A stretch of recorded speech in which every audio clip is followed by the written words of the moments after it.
네, 안녕하세요. 유현태입니다. 네, 슈퍼매치 리뷰를 하러 왔습니다. 오늘 이제 서울이 수원을 3대1로 이겼습니다. 서울은 뭐 이제 순위가 어, 부쩍부쩍 오르고 있어요. 네, 그런데 이제 수원은 여전히 이번 시즌 아직 승리를 신고하지 못하면서 감독 경질의 효과는 없었던 걸로 좀 드러난 것 같습니다. 이번 경기를 조금 어떻게 리뷰해볼까 고민을 좀 했는데 사실 뭐 바둑알까지 불러올 정도는 아니었던 것 같아요. 왜냐면 뭐 두 팀 다 이제 무슨 어떤 새로운 장면들을 보여줬다기보다 제 생각에는 새로운 걸 보여줬다기보다는 서울은 제가 보기에 이번 시즌에 좀 준비했던 것들의 업그레이드판 정도의 느낌이었고 수원 같은 경우는 변화를 줬지만 이게 지금 뭐 당장 일주일도 안 된 상태에서 뭔가를 만들었다고 보기는 좀 어려울 것 같아요. 제 생각에는. 그래서 시도한 건 있었지만 그래서 그거에 대해서 조금 그냥 평가를 드리고 가면 되지 않을까라는 생각이 듭니다. 자, 먼저 이제 오늘은 그래도 아이고 이긴 팀 이야기를 먼저 하는 게 맞을 것 같아요. 저는 오늘 서울 경기를 보면서 그런 생각을 했어요. 그러니까 제가 지난 라운드가 포항전 맞죠? 포항전 끝난 다음에 이제 서울 팬들이 좀 너무 포항한테 밀린 거 아니냐 이런 이야기를 하셨던 것 같고 제가 이제 리뷰해드린 것도 이제 그런 내용에다가 이제 초점을 맞춰가지고 나름대로 서울이 잘 포항의 공세를 막았다고 생각한다 이런 식으로 제가 리뷰를 드렸습니다 사실은. 근데 이제 이번 경기는 제가 봤을 때 서울이 하고 싶었던 경기를 했다고 봐요.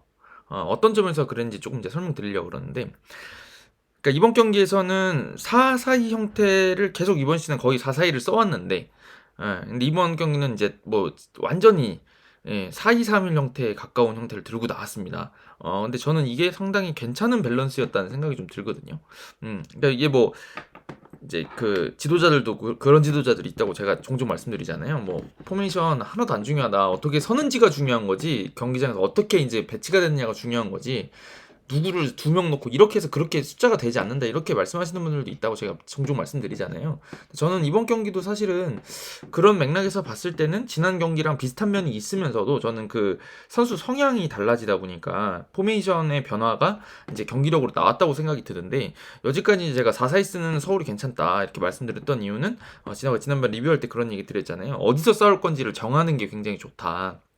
라인을 올려놓고 자꾸 그 측면 쪽 코너플렉 쪽으로 싸움을 붙이거나 수비 뒤쪽에다 때려놓고 그쪽에서 이제 전방 압박하고 우당탕탕 하면서 뭔가를 본인들이 집중력을 또 높이면서 뭔가를 가져간다 이런 말씀을 제가 좀 드렸었던 걸로 기억을 해요. 근데 이번 경기에서는 그거랑 작년에 했던 거랑 섞여 있었던 것 같은 느낌이 들어요. 그러니까 여지까지 지금 서울 팬들이 서울이 우리 괜찮아라고 계속 이야기하셨던 이유는 지난 시즌에는 그렇게 자꾸 공을 뺏기고 역습을 당하면서도 뒤에다가 뭐 인버티드 풀백이니 뭐니 하면서 계속 공 돌리는 거 연습하더니만 이번 시즌 들어가지고는 왜 그 색깔 유지를 안 하고 자꾸 그런 식으로 선이 굵은 축구를 하니 그러니까 물어보신 거고 의문을 가지셨던 거라고 생각을 하거든요, 저는. 근데 저는 이번 경기가 딱 그 중간에 밸런스를 잡은 경기가 아닌가라는 생각이 들어요.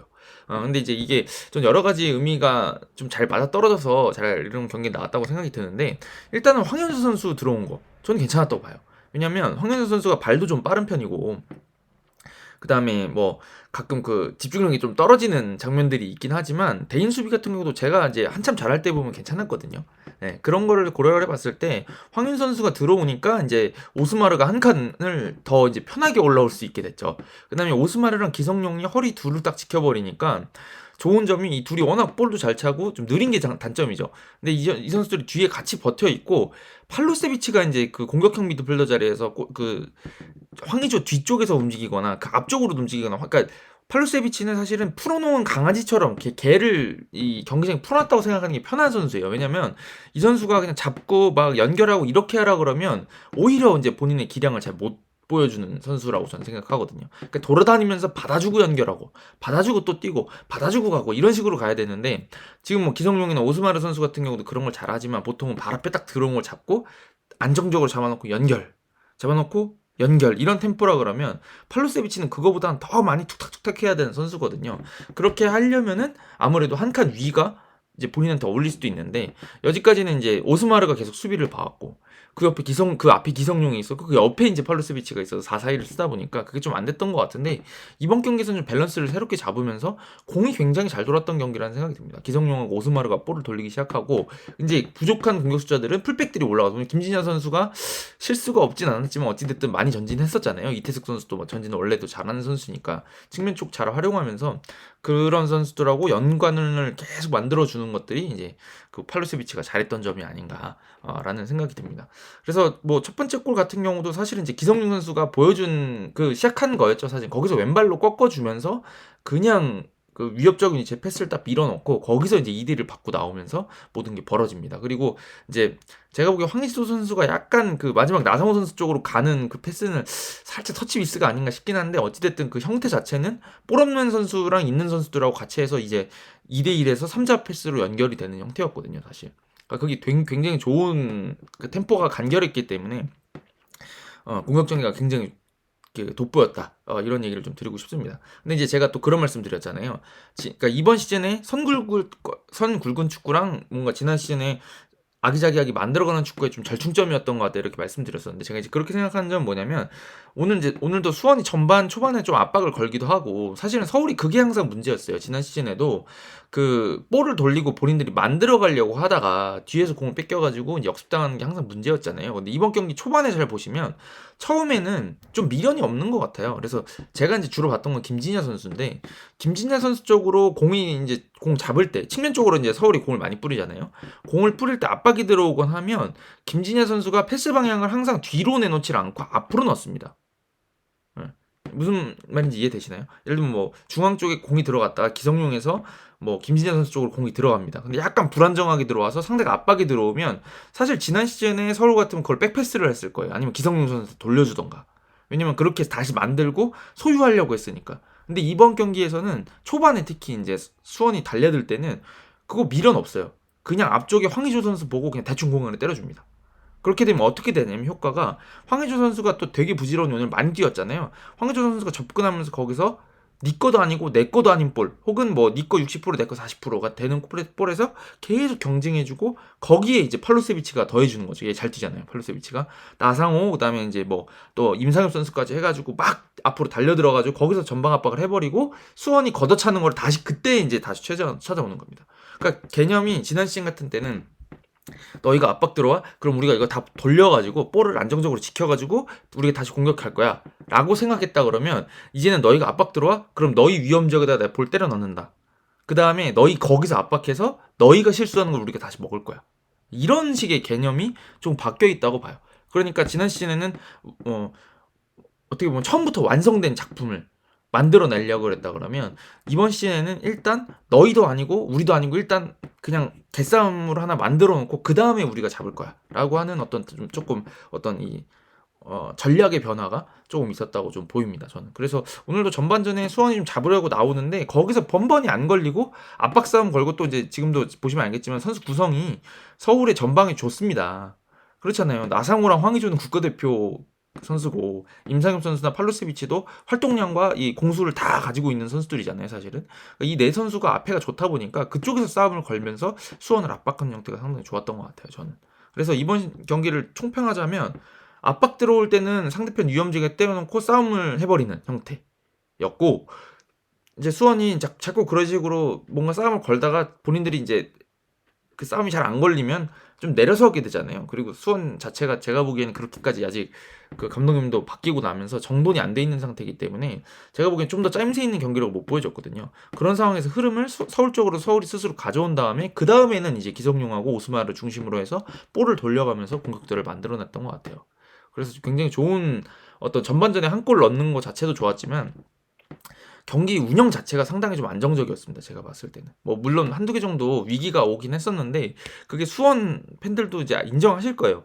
수원이 안정적으로 만들어내고 주도하면서 만들어낸 게 아니라 어느 순간 그냥 약간은 그 경기에서 비슷한 팀들이 그냥 막 뛰다 보면 만들어지는 약간 그런 어떤 그런 장면들이었죠. 네. 네. 그러니까 뭐 이제 제가 뭐 그 만들었다고 안 만들었다고 하기도 좀 그런데 그러니까 이게 뭐 팀 전체적으로 만들어낸 게 아니라 한두 선수의 눈이 맞아서 만들어내는 느낌? 그런 느낌이라 좀 아쉬운 거죠. 더 관여하는 선수들이 많고 뭐 이제 공격 전개 형태도 이제 전체가 같이 만들어가는 그림이 되면 좋겠는데 그게 안 됐다 이런 말씀을 좀 드리는 겁니다. 하여튼 그래서 저는 제가 보기엔 서울은 이번 경기 같은 경기를 좀 하고 싶지 않을까. 다른 팀들 상대로도 본인들보다 강하다고 생각하는 혹은 뭐 이제 비슷하다고 생각하는 팀들 상대로 경기력을 이렇게 계속 내는 게 쉽진 않겠지만 전반적으로는 이런 전략. 덤빌 때는 우리도 싸움을 걸고 우리가 조금 여유 있다고 생각할 때는 좀 돌리는 형태 이런 형태를 준비하지 않을까라는 생각이 좀 들었습니다. 그리고 이제 수원 얘기를 조금 하고 가야 될 것 같아요. 저는 수원에 그러니까 제가 지난번에도 며칠 전에도 이제 영상을 찍어서 하나 올리긴 했는데 저는 이번 경기를 보고 구단 쪽에서 좀 더 아이고야 싶은 생각을 좀 하셔야 되지 않을까 싶어요. 이번 경기에서 저도 이제 아까도 말씀드렸지만 김보경 선수에서 밀리치로 넘어가는 장면 좋았고 밀리치가 뭐 한 명 제치고 이런 것들이 잘하는 선수잖아요. 사실은 때리는 척하면서 접고 이런 거 되게 잘하잖아요. 만들었는데 그 장면에서 사실은 그 옆에 있는 8명이 관여한 게 없었습니다. 사실은 그죠? 김보경하고 그냥 밀리치가 그냥 개인기량으로 만들어냈다고 봐요 저는. 근데 이런 것들이 뭐 매 경기마다 막 5개 6개씩 나온다 그러면 그렇게 그냥 해줘 축구를 해줘 이렇게 할 수도 있는 거겠지만 사실은 이제 뭐 저는 그게 큰 의미가 없다고 생각하는 게 이번 경기도 한 골을 쫓아갔다에 대해서 굉장히 뭐 칭찬해 줄 수는 있지만 이게 몇 번째예요 수원이 2골 먹고 1골 쫓아가고 1골 먹고 1골 쫓아가고 뭐 그냥 그런 식으로 항상 해온 거 아닌가요 이번 시즌에 먼저 선취골을 넣은 적이 없고 물론 이제 골 결정력이 안 나와서 그런 때도 있었지만 경기력 자체가 그렇잖아요 주도하고 뭐 본인들이 어떻게 하겠다고 하는 플랜이 있다기보다는 어느 순간에 후반 막판에 후반 중반에 막 골이 들어가고 막 그런 형태들이 많았기 때문에 이제는 제가 말씀드렸던 것처럼 조금은 팀을 어떻게 이끌어가야 될지 그림을 그리고 거기에 맞는 지도자를 선임해서 또 그 지도자한테도 좀 시간을 줘야 되지 않겠냐라는 생각은 가지고 있어요. 저는 여전히. 이번 경기도 그렇다고 생각해요. 그러니까 뭐 이기재 선수가 올라왔잖아요, 사실은. 오늘은 뭐 3백이 윙백인 건지 미드필더인 건지 중앙과 막 측면을 오가면서 움직였는데 사실 전 그거 자체도 전략적으로는 그렇게 전술적으로 적절했냐라는 생각은 좀 들긴 들어요. 왜냐면 이기재 선수가 스타일이 어떤가요? 일단 장점과 단점이 좀 있는 선수죠. 풀백 치고 아주 빠르지는 않는 느낌이고 그다음에 이제 왼발을 잘 쓰는데 또 오른발은 그렇게까지 잘 쓰는 선수는 아니고 하다 보니까 미드필더 성향보다는 왼쪽 측면을 넓게 쓰는 게 어울리죠. 그리고 이기재 선수가 지금까지 이제 그 사고를 치는 그 엄청난 크로스나 아니면 막 중거리슛 때리는 장면들을 잘 보시면 이기재 선수가 공을 높은 위치에서 잡아서 본인이 해결하는 경우는 별로 없어요. 사실 그런 유형의 선수가 아니죠.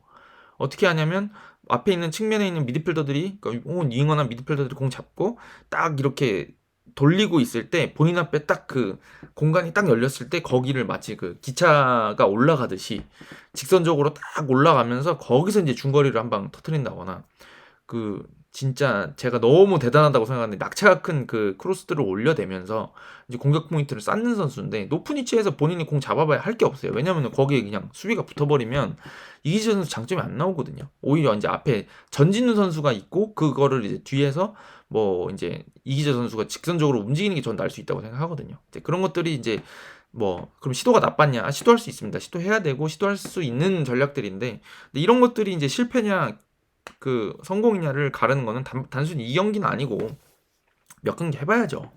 그러면서 이제 밸런스를 찾아가는 거고 그러니까 이제 사실은 그 감독 선임을 잘해야 된다. 그래야지 동계훈련 때부터 되는지 안 되는지 점검도 해보고 밸런스를 새로 잡고 하는 거잖아요. 근데 이거를 시즌 중반에 들어와가지고 지난 경기 끝나고 한 하루 이틀 쉬어야 되잖아요. 하루 이틀 쉬고 와서 3, 4일 지금 3일? 3일 훈련하고 이 경기를 들어와야 되는데 거기서 뭔가 새로운 게 나오기가 너무 힘들죠. 그러니까 지금 제가 봤을 때는 이번 시즌 어찌됐든 생존을 목표로 삼아야 되는 상황이니까 생존 목표로 하는 거에 더불어서 장기적으로는 이번 시즌이나 내년 시즌까지 조금 팀을 만들어가는 거에 좀 그 역점을 두고 지도자 선임을 해야 되지 않겠냐라는 생각이 듭니다. 제가 이제 이렇게 말씀드리는 게 또 하필이면 서울하고 좀 겹치는 면이 있는 것 같아요. 오늘 이제 뭐 인터뷰 보니까 뭐 아닉스 감독님이 감독 경질이 남일 같지 않다라고 말씀하셨던 거 봤거든요, 제가. 저도 그 얘기를 하고 싶어가지고 사실 제가 여기다가 굳이 경질과 감독들이라고 써놓은 거예요. 사실은 FC 서울은 지난 시즌에 안 좋아서 팬들도 막 저한테 와서 괜찮냐, 막 너 뭐 잘한다고 할 땐 언제고 성적 떨어지니까 안 오냐, 막 이런 댓글들을 막 달렸었거든요, 사실은. 근데 생각해 보면 그때 안익수 감독님이 나가시는 것도 저는 뭐 구단으로 했어서 선택일 수는 있었다고 생각해요. 그 뭐 아예 뭐 이상한 선택은 아니었다고 생각하거든요. 지난 시즌 워낙 부진했기 때문에. 그 내용하고 그러니까 근데 그 내용하고는 별개였던 거죠. 결과가 안 좋았던 건 전 내용은 이제 항상 좋다고 말씀드렸던 거. 그러니까 시도하려고 하는 그림이 있었던 거고, 그 시도하려는 그림이 일리가 있는 이상 이 사람이 저는 축구를 잘 아는 사람이고 잘 하는 사람이다라고 생각했기 때문에 이제 좀 강등만 안 당하는 선에서 잘했으면 좋겠다 이제 이런 말씀 드렸던 건데, 결국에는 저는 그게 시간을 주고 또 선수들도 본인이 원하는 스타일대로 조금 영입을 해주고 하다 보니까 이번 시즌에 지금 서울이 그래도 지금 3위죠. 2위인가요? 지금 3위죠. 포항이 1점 더 따가지고, 예, 그런 게 아닌가 싶어요 저는. 예, 그래서 좀 그런 장기적인 비전을 가지고 가야 되지 않겠냐. 근데 지금 잘 생각해 보시면 수원은 이임생 감독님 한 시즌 반 했나요? 그 다음에 이제 박건하 감독님도 한 시즌 반 정도 한 것 같은데 맞나요? 두 시즌 못했죠, 못 채웠죠. 그 소방수로 들어와서 이병근 감독님도 소방수로 들어와서 또 금세 그만두고 나가셨고, 예. 이게 지금 이게 보면 감독선임이 잘못되니까 계속 자르고 새로 데려오고 계속 자르고 새로 들어오는데 결국에는 그 팀의 레전드들이 뭔가 쓸쓸하게 다 짐을 싸야 되는 상황이 되는 거고, 예, 팀은 발전이 안 되고 순위는 계속 곤두박질을 치고 있죠.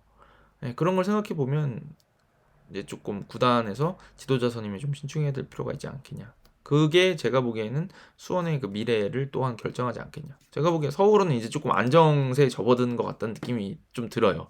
물론 황의조 선수가 여름에 어떻게 될지 모르겠지만 기본적으로는 팀 전체가 조금 안정을 찾은 느낌입니다. 네. 그래서 저는 경기를 재밌게 봤어요. 서울이 잘하는 것 때문에. 근데 이제 한편으로는 수원 팬들이 보셨기에는 굉장히 참담한 경기가 아니었을까라는 생각이 들고, 저는 이제 뭐 이 말씀을 드릴까 말까 고민을 했는데 좀 불난집에 부채질하는 건지 모르겠지만, 저는 이게 만약에 이번 패배를 통해서 팀이 제대로 갈 수 있는 방향을 잡기만 한다 그러면 보약이 될 수 있는 패배라고도 생각합니다. 아, 이게 그냥 감독 간다고 되는 게 아니구나. 감독 갈아서 애들이 집중력을 높이고 이런 걸로 될 게 아니구나 이제.